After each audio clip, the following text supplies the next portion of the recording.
नमस्कार।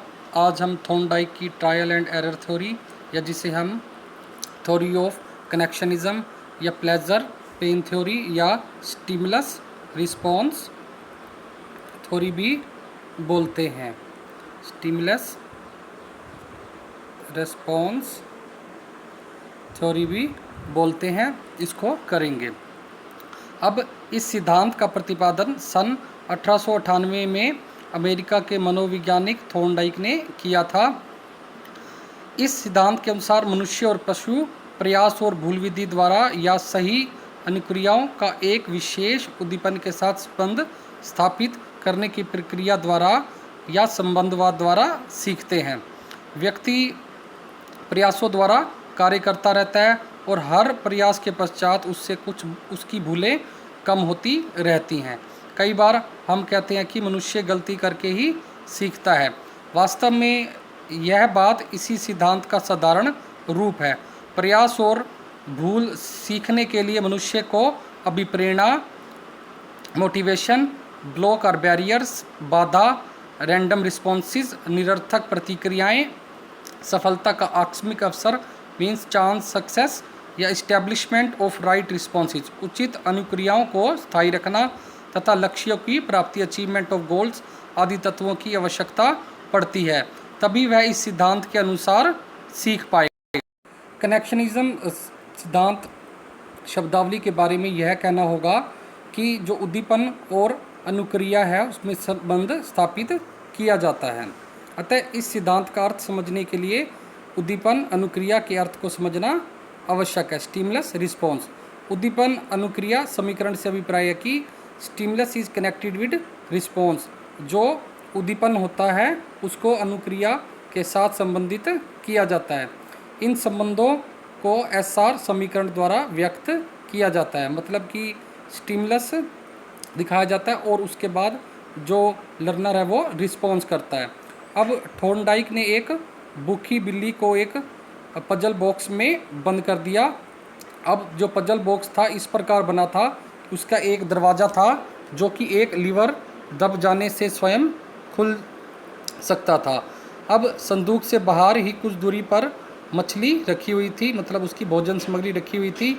मछली की गंध ने एक मोटिव का कार्य करते हुए बिल्ली को अपनी ओर आकर्षित किया, लेकिन जो बॉक्स का दरवाज़ा था वह बंद था। बिल्ली संदूक में बंद थी। बिल्ली ने उस मछली को प्राप्त करने के लिए काफ़ी प्रयत्न किए। कभी वह संदूक की सलाखों पर पंजा मारती, कभी मुंह से काटती। अब बाहर निकलने के लिए वह बार बार उछलती। इस उछल कूद में सहयोग से उसका जो पंजा है वो लीवर पर चला गया। लीवर दबने से उसका पंजा लीवर पर लगने से दरवाज़ा खुल गया और वह बिल्ली बाहर निकल आई और उसने भोजन सामग्री प्राप्त कर ली। और यह प्रयोग बार बार दोहराने पर जो उसके एरर्स हैं, जो उसकी भूलें हैं, वो गलतियां हैं, कम होती गई। ठीक है, इस प्रयोग में निम्नलिखित तत्वों पर प्रकाश डाला गया है। पहला है मोटिव। अब जो मोटिव है, ठीक है, अब जो ये आपने देखा है कि बिल्ली के ऊपर जो थॉर्नडाइक ने एक्सपेरिमेंट करवाया था, तो इसका जो चित्र है आप इसमें देख सकते हैं स्लाइड में। अब एलिमेंट्स इन कैट्स एक्सपेरिमेंट, कि इस प्रयोग में क्या क्या तत्व थे जिनको प्रकाश में लाया गया है। मोटिव, अभिप्रेरक, मतलब किसी कार्य को करने के लिए अभिप्रेरकों की आवश्यकता होती है, जैसे बिल्ली के लिए मछली। अगला है गोल, लक्ष्य। अब कार्य करने के लिए लक्ष्य स्पष्ट होना चाहिए, जैसे बिल्ली का लक्ष्य था संदूक से बाहर मछली प्राप्त करना। अगला है ब्लॉक्स, मतलब कार्य करने में कई बाधाओं का आना। बिल्ली के लिए दरवाजे का बंद होना, जैसे क्या था, ब्लॉक था। रैंडम मूवमेंट्स, उल्टे सीधे प्रयत्न। अब समस्या के समाधान के लिए उल्टे सीधे प्रयत्न करने पड़ते हैं। बिल्ली मछली प्राप्त करने के लिए उछल कूद करती रही। चांस सक्सेस, सुयोगवश सफलता, इन प्रयत्नों में से एक का सफल हो जाना, मतलब आप कई बार प्रयत्न करेंगे, उसमें से एक जो प्रयत्न है वो सफल हो जाएगा। अगला है सिलेक्शन ऑफ प्रॉपर मूवमेंट, सही प्रयत्न का चुनाव, कि आपने देखा कि जो सिलेक्शन है आपका प्रॉपर मूवमेंट का, आप वो सही था। फिर है फिक्सेशन, स्थिरता, गलत प्रयासों को छोड़कर सही प्रयास को स्थिर करने में सीखना प्रोत्साहित करता है। अब जो ये उपरोक्त प्रयत्न और भूल के सिद्धांत के जो तत्व हैं, इसके आधार पर थॉर्नडाइक ने सीखने के नियमों को प्रस्तुत किया। लॉ ऑफ लर्निंग, ठीक है, पहला कौन सा है? Law of readiness. अब इस नियम के अनुसार जब मनुष्य अधिगम या सीखने के लिए तत्पर या तैयार होता है, तब वह उस कार्य को बड़ी तीव्रता से सीखता है। उसकी इस तीव्रता से सीखने से उसे भी संतुष्टि मिलती है। कार्य सीखने की अभिलाषा से बालक कार्य को आसानी से सीखने में सफल होता है। इसके विपरीत यदि कार्य को बलपूर्वक सिखाया जाए और बालक इसके लिए तैयार ना हो, तो इससे अधिगम प्रभावपूर्ण नहीं हो सकता। कार्य को सीखने के लिए बालकों की रुचि, अभिरुचि तथा अभिप्रेरणा का होना आवश्यक है। लॉ ऑफ रेडीनेस मतलब कोई बच्चा अगर कोग्नेटिव या कोग्नेटिव, फिजिकली, सोशली, ठीक है, सीखने के लिए तैयार है, तो तभी आप उस बच्चे को सिखा सकते हैं। अब लॉ ऑफ रेडीनेस का क्या मतलब है कि जब बच्चा कोग्नेटिव रेडीनेस हो। कोग्नेटिव रेडीनेस का मतलब क्या है कि बच्चा मेंटली तौर पर रेडी हो। अगर कोई 5वीं क्लास का बच्चा है और आप उसको 10वीं क्लास का मैथ करा रहे हैं, 10वीं क्लास का विज्ञान करा रहे हैं, तो वो कोग्नेटिव रेडीनेस नहीं होगी, ठीक है, वो मेंटली तौर पर प्रिपेयर नहीं होगा, ठीक है। या सोशली रेडीनेस, कोई बच्चा है वो सोशली रेडी नहीं है, मतलब किसी बच्चे को आपने स्कूल में आइसोलेट कर दिया है, मतलब आप टीचर उससे नहीं बोल पा रहे या स्टूडेंट उससे बात नहीं कर पा रहे, ठीक है, तो वो आइसोलेशन में चला गया, मतलब कि वो सोशली रेडी नहीं है, तो वो उसकी जो लर्निंग है वो भी इफ़ेक्टिव नहीं हो पाएगी। या इमोशनली रेडीनेस, कि अगर जो स्टूडेंट है वो भावात्मक रूप से भी रेडी नहीं है, मतलब तैयार नहीं है, मीन्स कि उसके घर पर कोई प्रॉब्लम चल रही है, कि उसके माता पिता में कोई विवाद चल रहा है, तो उसको लेकर वो सोचता रहता है, तो उस तब भी वो रेडी नहीं हो पाएगा, ठीक है। तो इसलिए जो हो सकते हैं रेडीनेस है वो ज़रूर होनी चाहिए। जैसे कक्षा में जब अध्यापक प्रवेश करता है तो विद्यार्थी स्टैंड अप करते हैं, खड़े हो जाते हैं, ठीक है, मतलब फिजिकली रेडी हो जाते हैं। और जो टीचर का कार्य क्या होता है कि उनको मेंटली रेडी करना, ठीक है। अब अगला है law of exercise practice related to trial और एरर या यूज़ एंड डिसयूज़। इसको हम लॉ ऑफ प्रैक्टिस कहते हैं या एक्सरसाइज कहते हैं। अब इस नियम को यूँ कहा जा सकता है कि किसी प्रतिक्रिया को बार बार दोहराने से वह प्रतिक्रिया स्थिर होती चली जाती है, और इस प्रकार किसी कार्य को दोहराने से उसका अधिगम ठीक और स्थायी हो जाता है। इसके विपरीत यदि किसी क्रिया को ना दोहराया जाए या उसका अभ्यास ना किया जाए, तो वह सीखा हुआ कार्य भी भूलना शुरू हो जाता है। इस नियम के अनुसार किसी कार्य को बार बार करने से उसके जो चिन्ह है वो मस्तिष्क में सुदृढ़ होते रहते हैं, ठीक है। जैसे आप टाइपिंग सीखते हैं, ठीक है, और आप उसका अभ्यास करते रहते हैं, तो वो हो सकते हैं आपके माइंड में फिट हो जाती है कि आप जैसे ही सोचते हैं कि आपकी जो उंगलियां हैं उसी बटन पर प्रेस होती हैं। लेकिन आप सपोज करें कि उसकी प्रैक्टिस नहीं कर रहे और आपने 2 साल हो गया आपको टाइपिंग छोड़े हुए, तो क्या होगा कि वो हो सकते हैं आपकी जो सीखा हुआ है, ठीक है, आप उसको भूल जाएंगे। इसलिए जो भी कुछ है उसको यूज़ में सीखा हुआ है उसको यूज़ में लाया जाता है, इसलिए हम इसे यूज़ एंड डिसयूज़ भी कहते हैं, ठीक है। लॉ ऑफ एक्सरसाइज में यूज़ और डिसयूज़ भी होता है, ठीक है। अगला है the law of effect related, law of effect मतलब प्रभाव का नियम, इस ठीक है, ये रिलेटेड कनेक्शनिज्म है। मतलब इस नियम के अनुसार जिन कार्य को करने से व्यक्ति को संतोष मिलता है वह उसे बार बार करता है, और जिन कार्यों से उसे असंतोष मिलता है वह उसे करना छोड़ देता है, वह उसे नहीं करना चाहता।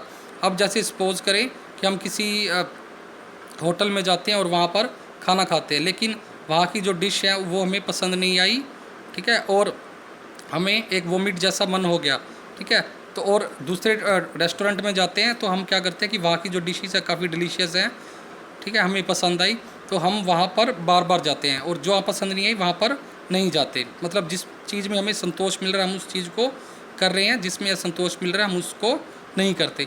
अब थॉर्नडाइक ने भी यह नियम चूहों पर परीक्षण करके बनाया था, उसने चूहों को मेज एक भूल भुलैया में छोड़ दिया था और उसमें भोजन रख दिया। अब भोजन प्राप्त करने के लिए चूहों ने प्रयत्न करना आरंभ कर दिया और ये प्रयत्न तब तक जारी रहे जब तक भोजन मिलता रहा। जब भोजन मिलना बंद हो गया तो उन्होंने व्यर्थ प्रयत्न करने में असंतोष का अनुभव किया और प्रयत्न करना बंद कर दिया। अब दूसरे शब्दों में ये कह सकते हैं कि जो थॉर्नडाइक का यह नियम है दंड और पुरस्कार के महत्व को स्वीकार करता है। सीखने के बाद यदि बालकों को पुरस्कार दिया जाए तो बालक को कि उस कार्य को करते रहने में रुचि बनी रहती है और यह पुरस्कार किसी भी रूप में हो सकता है, वस्तु रूप में या प्रशंसा रूप में। प्रभाव का जो ये नियम है कक्षा में अध्यापक के लिए बहुत लाभकारी होता है, विशेषकर छोटे बालकों के लिए। अब थॉर्नडाइक ने additional laws and principle Thorndike's learning theory. अब इसके कुछ एडिशनल लॉज और वो भी सिद्धांत भी हैं जिसे हम पढ़ेंगे। मल्टीपल रिस्पॉन्स और वेरिड रिएक्शन। अब इसका मीनिंग क्या है कि उसके अनुसार थॉर्नडाइक के अनुसार जीव जब तक अपनी प्रतिक्रिया बदलता रहता है जब तक कि एक उपयुक्त व्यवहार ना आ जाए। यदि व्यक्ति किसी प्रॉब्लम को सॉल्व करना चाहता है तो वह एक मैकेनिकल रूप से यंत्रवत रूप से एक ही तरीके से जारी रखने की बजाय विभिन्न तरीकों से प्रयास करता है। जैसे पजल बॉक्स में थॉर्नडाइक की जो बिल्ली थी वो इधर उधर घूमने के बाद और अंत तक बाहर निकलने के लिए कई तरीकों को कोशिश करती रही और कब तक करती रही जब तक कि उसके जो पंजे हैं वो जो कुंडी है जो लीवर है उससे नहीं टकरा गई, जिससे दरवाज़ा खुल गया और वह बाहर चली गई। अगला है सेट आर एटीट्यूड। अब ये ला क्या कहता है कि सीखने को कुल दृष्टिकोण द्वारा निर्देशित किया जाता है, जो ना केवल यह निर्धारित करता है कि व्यक्ति क्या करेगा बल्कि उसे क्या संतुष्ट या नाराज करेगा। मतलब एक क्रिकेटर है वो शतक बनाने के लिए खुद को रोक नहीं सकता, वह ज़्यादा रन नहीं बनाएगा। अगर एक सपोज करें कि एक क्रिकेटर है, अगर उसने सोच रखा है कि मैं हो सकते हैं शतक बनाऊंगा, ठीक है, तो वो शतक ही बनाएगा। अगर उसने ये नहीं सोच रखा कि मैं शतक नहीं बनाऊंगा तो वो शतक नहीं बना सकता। मतलब इस तरह से एक बच्चा है जिसने यह नहीं सोच रखा कि वह प्रथम आएगा तो इसलिए वो ज़्यादा स्टडी नहीं करेगा और अपना जो समय है उसको व्यर्थ करेगा। मतलब कि एक जो मनोवृत्ति है वो आप अपने मन में बिठा लेते हैं। अगला है पार्शियल एक्टिविटी और प्री पोटेंसी ऑफ एलिमेंट्स, तत्वों की पूर्व क्षमता। अब इस नियम के अनुसार जो शिक्षार्थी में महत्वपूर्ण या जो आवश्यक चीज़ होती है उसके लिए चुनिंदा प्रतिक्रिया की भावना आ जाती है, वो चुनिंदा प्रतिक्रिया करता है और अन्य विशेषताओं या तत्वों की अपेक्षा करता है जो कि अप्रासंगिक या गैर आवश्यक हो जाते हैं। अब स्थिति के आवश्यक या प्रासंगिक भाग से निपटने की क्षमता विश्लेषणात्मक और व्यवहारिक सीख को संभव बनाती है। अब तत्वों की पूर्व समर्थ्य के इस नियम में थॉर्नडाइक वास्तव में सीखने में अंतर्दृष्टि का अनुमान लगा रहा है, इनसाइट का अनुमान लगा रहा है। अगला है laws of response by analogy. अब इस नियम के अनुसार व्यक्ति एक नई स्थिति को सीखने के दौरान पुराने अनुभवों या अधिग्रहण का उपयोग करता है। अब जो नई स्थिति में समान तत्वों का उपयोग करने की प्रवृत्ति होती है जैसे कि पहली स्थिति में मौजूद थी। अब जैसे हम कार चलाना सीख रहे हैं, अब कार चलाने की सीख के दौरान मोटरसाइकिल चलाने या साइकिल चलाने से चलाते हुए जो हमने सीखा था हम उसको कार चलाने में इस्तेमाल करते हैं कि कार का संतुलन बनाए रखने में, ठीक है, उसका हैंडल को नियंत्रित करने में हमें मदद मिलती है। मतलब हम एनालॉजी मतलब हम दूसरी चीज़ से उस चीज़ को कंपेयर करके सीख रहे हैं। अब इसका मीनिंग क्या है लॉ ऑफ एसोसिएटिंग, कि इसमें a process where by a response में shift from one stimulus to another, कि जो हमारी प्रतिक्रिया है वो एक स्टिमुलस से दूसरी स्टिमुलस की तरफ चली जाती है। या हम इसे ये कह सकते हैं कि ये process called fading being a gradual change in stimulus, कि जिससे जो इज कॉल्ड एसोसिएटिव शिफ्टिंग, कि जो हमारी स्टिमुलस है, ठीक है, वो उससे क्या उन्हें बीइंग ए ग्रेजुअल चेंज, कि उसमें धीरे धीरे चेंजेस आ जाता है। ठीक है, तो अब हम पढ़ेंगे इसके educational implications of Thorndike's law of learning. अब पहला है लॉ ऑफ रेडीनेस। अब इसमें जो लॉ ऑफ रेडीनेस है इसको वुडवर्थ